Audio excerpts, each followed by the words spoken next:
Hello Galovers, welcome back to my channel Trending Gelo Revive. Kali ini kita akan rangkum alur film India berbahasa Hindi dengan judul Attack Part 1. Film yang dirilis tahun 2022 ini disutradarai oleh Raj Anand dan dibintangi oleh John Abraham, Rakul Preet Singh, Jacqueline Fernandez, dan Prakash Raj. Attack berkisah tentang seorang pemuda yang menderita lumpuh akibat serangan teroris. Pemuda ini kemudian dijadikan prajurit super dengan cara menanamkan chip di dalam otaknya. Seperti apakah keseruan dari cerita film yang satu ini? Penasaran? Nah Gelovers, makanya simak rangkuman alur film ini tanpa skip biar ketemu magisnya film ini. Dan jangan lupa subscribe agar bisa mendapatkan update film-film terbaru India lainnya spesial di channel ini. Oke Gelovers, tanpa banyak basa-basi, kita langsung ke TKP.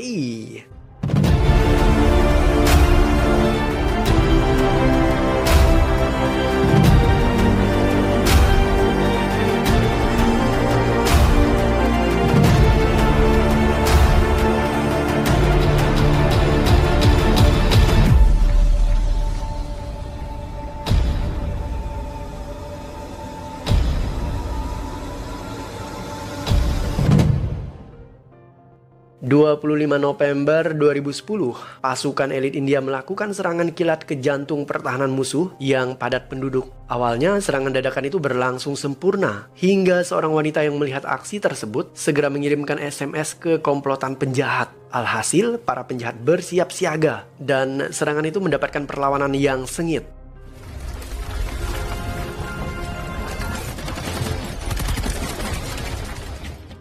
Seorang remaja tertangkap dan ia berniat melakukan aksi bom bunuh diri. Tetapi, tentara yang bernama Arjun berhasil membujuknya, sekaligus mematikan jaringan bom tersebut. Setelahnya, Arjun membebaskan remaja tadi. Tidak lama berselang, Arjun justru dilempari granat oleh musuh yang lainnya. Ia secepat kilat berlindung dan setelah itu, Arjun menembaki semua musuh yang tersisa. Misi mereka adalah mencari pimpinan teroris yang bernama Rehman Gul. Arjun begitu jeli. Ia melihat lubang besar di dinding dan segera menjebolnya. Karena ternyata di sanalah target mereka bersembunyi. Dan Rehman akhirnya tertangkap.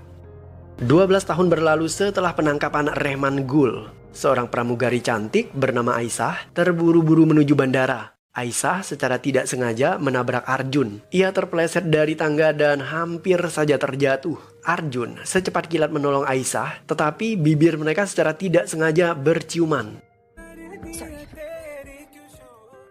Arjun masuk ke pesawat dan ia kembali bertemu dengan Aisyah. Ketika pesawat melayang di udara, Arjun sering mencuri pandang ke arah Aisyah. Ia kemudian memberanikan diri untuk menghampirinya dan berkenalan. Obrolan itu tidak berlangsung lama karena mendadak terjadi turbulensi. Arjun diminta untuk duduk kembali dan mengenakan sabuk pengaman, tetapi ia tidak bisa tenang. Arjun kembali mendatangi Aisyah untuk berbicara dengannya. Setelah kejadian itu, mereka berdua mulai saling akrab dan akhirnya menjadi pasangan kekasih.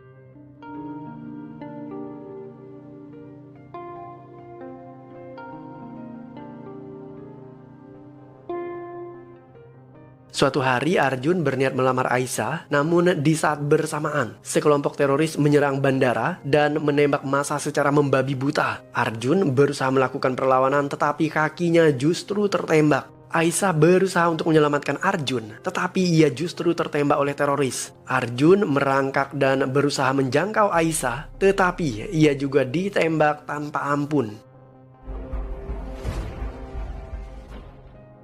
Arjun sekarat dan ia sedang koma di rumah sakit. Ketika tersadar, Arjun bertanya kepada ibunya tentang Aisyah, tetapi ibunya tidak mau memberikan jawaban apapun. 2 minggu setelah dirawat, dokter memastikan jika Arjun mengalami lumpuh permanen. Ia tidak bisa berdiri karena tembakan itu merusak syaraf tulang belakangnya. Arjun bahkan tidak bisa menggerakkan kedua tangannya. Arjun seperti mayat hidup. Ia tidak bisa mandi, makan, minum, dan bahkan ganti celananya sendiri. Walaupun demikian, ibu Arjun selalu merawatnya dengan penuh kasih sayang. Serangan yang terjadi di bandara menewaskan sebanyak 300 orang dan otak di balik serangan itu adalah pemuda yang bernama Hamid Gul. Arjun auto teringat akan masa lalunya. Ketika Arjun dan pasukannya menyerang markas Rehman, ia sempat bertemu dengan Hamid anaknya, tetapi saat itu Hamid masih remaja. Arjun menyesal telah mengampuni nyawa Hamid saat itu. Semenjak ayahnya tertangkap, Hamid menggantikan posisi ayahnya menjadi pemimpin teroris. Dalam sebuah rapat penting, para pemimpin India membahas bagaimana caranya mengatasi isu terorisme di sana. Seorang pria bernama Subra menyarankan jika India harus punya prajurit super. Ide Subra ditertawakan oleh para peserta rapat lainnya karena dianggap konyol dan mustahil. Prajurit super hanya ada dalam film. Tetapi Subra berusaha meyakinkan mereka bahwa saat ini ilmuwan India bisa menciptakan sesuatu yang hebat seperti tentara super. Subra hanya perlu perintah dari Perdana Menteri agar program tentara super itu mendapatkan izin operasi. Suatu malam, dua orang pencuri masuk ke rumah Arjun. Mereka mengambil barang-barang berharga, termasuk merampas paksa cincin ibu Arjun. Arjun sendiri tidak bisa menolong ibunya. Ia hanya tergeletak dan tidak bisa berbuat apapun. Setelah dua pencuri tadi pergi, Arjun hanya bisa menangis dan meminta maaf kepada ibunya. Perdana Menteri akhirnya setuju dengan program tentara super. Mereka mendatangkan ilmuwan yang bernama Sabah. Sabah menjelaskan jika proyek ini hanya diterapkan untuk tentara yang lumpuh, bukan orang-orang yang punya fisik normal. Subra kemudian mendatangi Arjun. Ia menawarkan proyek itu kepadanya. Subra menjelaskan bahwa mereka akan menanam chip di dalam otak Arjun. Arjun akan dijadikan sebagai prajurit super pertama di India. Hanya saja, misi yang diemban Arjun tidaklah mudah. Ia harus mencari dan menyerang markas Hamid Gul. Arjun tentu saja setuju dengan tawaran itu, karena ia ingin membalas dendam kepada Hamid yang telah menewaskan kekasihnya. Sabah menjelaskan cara kerja chip pintar yang bisa menjadikan Arjun sebagai prajurit super. Tim dokter akan menanam chip itu di bagian otak Arjun. Kemudian mereka menanamkan komputer mikro di bagian leher dan elektroda nano di beberapa bagian otot dan juga tungkai Arjun. Cara kerjanya adalah chip akan membaca sinyal otak dan mengirimkannya melalui syaraf ke sebuah komputer mikro di bagian leher. Komputer mikro itu akan memecahkan kode sinyal yang diterima dari otak. Kemudian mengirimkan kode tersebut kepada elektroda kabel nano yang tersebar di bagian otot dan tungkai Arjun. Sehingga apa yang dipikirkan oleh otak Arjun semuanya bisa dilakukan oleh otot berkat ketiga alat tersebut. Arjun? Setelah operasi selesai, Arjun tersadar. Ia merasakan sakit kepala yang luar biasa. Menurut Sabah, hal itu terjadi karena reaksi syaraf otak Arjun yang mencoba beradaptasi dengan chip yang ditanam di kepalanya. Arjun mencoba menggerakkan tangannya namun belum sepenuhnya bisa. Ia diminta untuk kembali beristirahat. Seketika, Arjun mendadak bisa menggerakkan tangan dan tubuhnya. Tidak hanya itu, ia juga mendengar suara-suara yang ada di kepalanya. Suara itu adalah suara asisten robot cerdas yang dinamakan Ira. Seiring berjalannya waktu, Arjun mulai terbiasa untuk menggerakkan tubuhnya. Ia bahkan sudah bisa berlari dan sangat ahli dalam hal bela diri.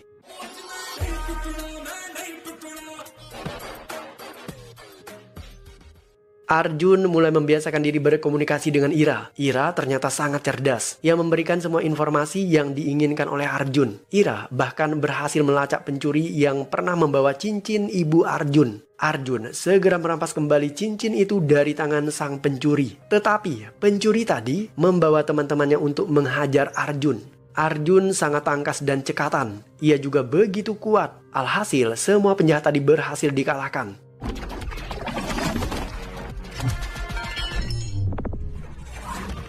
Mendadak polisi berdatangan. Arjun segera berlari di atas gedung dan ia terus dikejar. Ira menggerakkan tubuh Arjun untuk terjun dari gedung itu supaya bisa menjangkau truk sampah yang sedang melintas di bawah. Tetapi karena otak Arjun dan juga Ira tidak sinkron, Arjun mengalami kecelakaan dan terjadi benturan keras di kepalanya yang membuat chip itu error dan Ira tidak bisa lagi mengendalikan Arjun. Di saat itulah Arjun mulai bermimpi dan muncul sosok bayangan Aisyah. Semua itu terasa begitu nyata, sehingga Arjun tidak bisa membedakan antara mimpi dan realita. Sabah kemudian memperbaiki Ira, sehingga Arjun mulai pulih kembali. Sabah mengingatkan Arjun agar tetap terkoneksi dengan Ira, karena jika pikiran Arjun mengalahkan Ira, maka yang terjadi adalah Arjun tidak akan bisa membedakan antara mimpi dan nyata, sehingga ia bisa terjebak di dalam dunia mimpi. Arjun dimarahi oleh Subra karena ia melanggar protokol tentara super. Ia membuat keributan yang seharusnya tidak terjadi. Arjun sendiri merahasiakan alasan kenapa ia memukuli para preman itu dan berjanji akan menjadi lebih profesional di masa mendatang.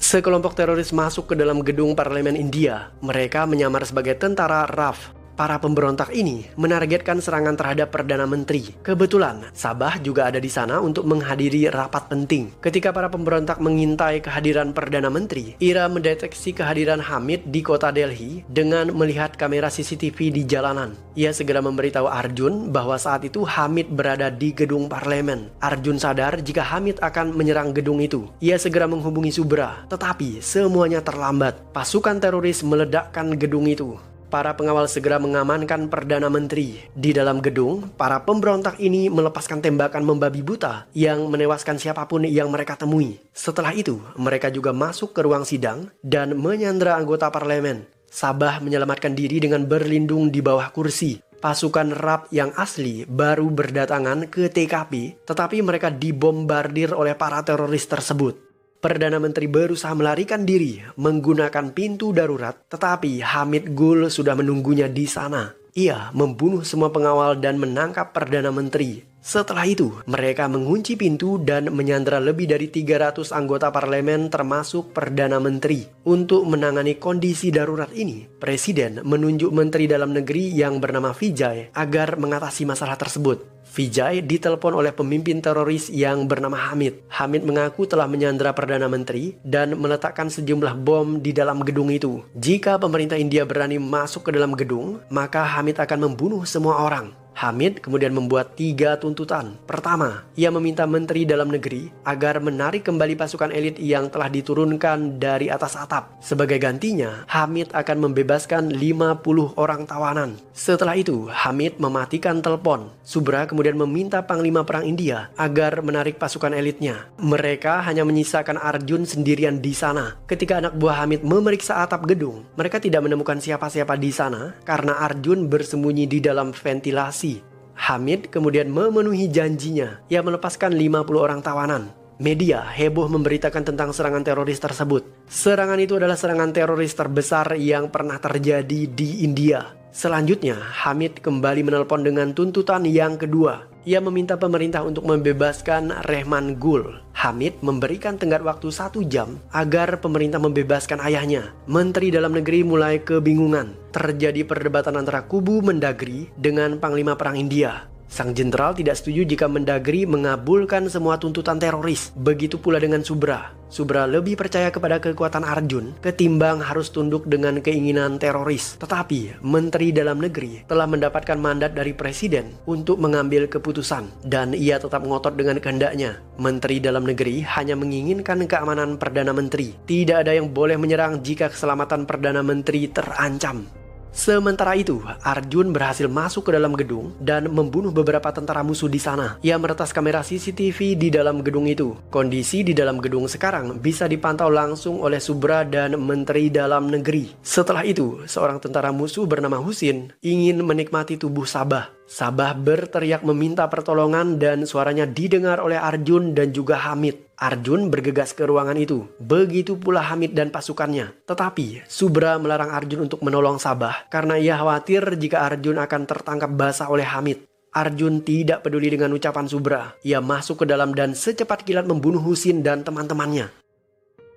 Ketika Hamid masuk ke dalam ruangan itu, mereka tidak menemukan Arjun. Hamid hanya menemukan mayat Husin dan teman-temannya. Ia jadi tahu jika ada seseorang di dalam gedung itu. Ia juga sadar jika orang itu telah meretas kamera CCTV. Karena itulah, Hamid segera memutuskan rekaman CCTV. Ia menghubungi Arjun menggunakan walkie-talkie. Dalam percakapan itu, Arjun menjelaskan siapa dirinya. Hamid berhutang nyawa kepadanya karena dulu Arjun pernah mengampuni nyawa Hamid. Hamid teringat akan momen itu dan ia juga ingat akan wajah Arjun. Setelahnya, Arjun membuang mayat anak buah Hamid tepat di depan wajahnya. Hamid terbakar amarahnya. Ia menghubungi Menteri Dalam Negeri. Menteri kemudian menawarkan uang 10 juta dolar. Tetapi ia menolak karena bukan itu tujuan utamanya. Hamid kemudian menembak mati seorang anggota parlemen sebagai bentuk keseriusannya karena Mendagri mengabaikan tuntutan pertamanya. Setelah mengetahui betapa beringasnya Hamid, Menteri Dalam Negeri meminta Panglima Perang untuk membebaskan Rehman Gul. Tetapi sang jenderal tetap ngotot pada prinsipnya, yaitu sebuah negara tidak boleh tunduk kepada keinginan teroris. Mendagri semakin berang. Ia memerintahkan Subra agar menghentikan Arjun.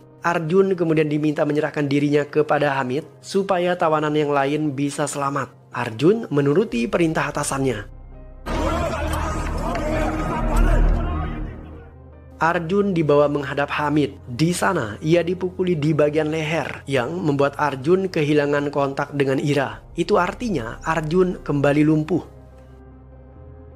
Berkat instruksi dari Menteri Dalam Negeri, polisi akhirnya membebaskan tahanan Rehman Gul. Mereka membawanya ke bandara dan siap menerbangkan Rehman ke Pakistan sesuai instruksi Hamid. Setelah itu, Hamid meminta tuntutan terakhir, yaitu memberikan penerbangan yang aman buat dirinya agar ia bisa keluar dengan selamat dari gedung itu.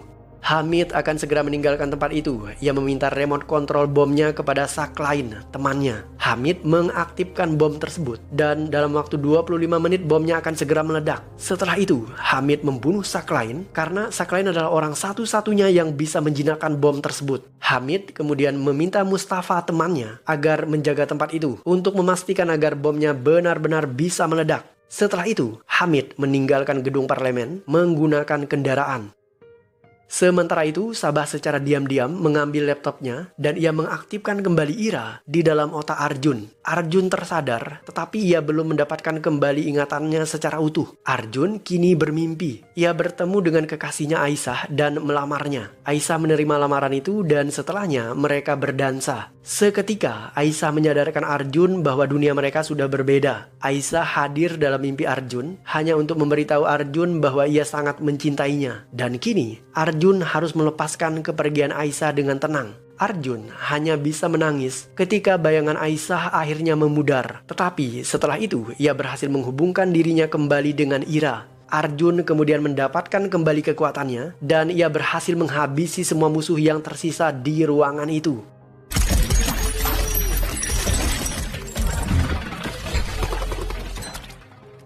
Arjun membunuh Mustafa. Setelah itu, ia menemukan bomnya. Menurut Ira, bom itu adalah bom kimia yang mengeluarkan gas beracun dengan radius sejauh 30 km.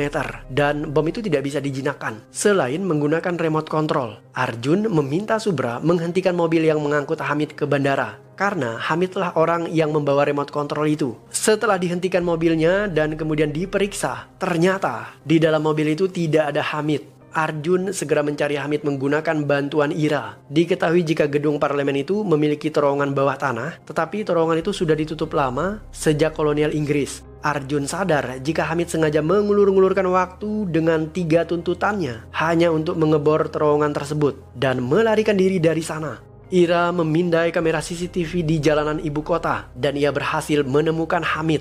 Arjun segera mengejar Hamid menggunakan sepeda motor. Hamid pergi ke bandara lainnya yang tidak diduga oleh Subra dan Mendagri. Hamid akan segera lepas landas menggunakan sebuah pesawat. Arjun berusaha mengejar pesawat itu dengan kecepatan tinggi. Saking cepatnya, motor Arjun bahkan mengeluarkan api. Arjun kini berhadapan dengan pesawat tersebut. Ia memacu kendaraannya dengan kecepatan tinggi, kemudian menjatuhkan dirinya, dan motor Arjun menabrak ban pesawat tersebut.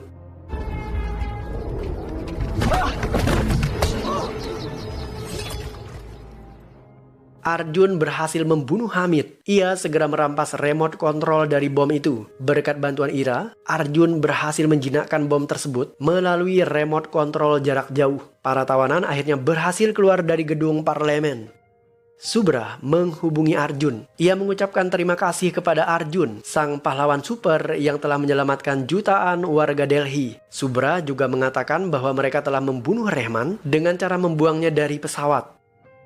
Dan film pun berakhir.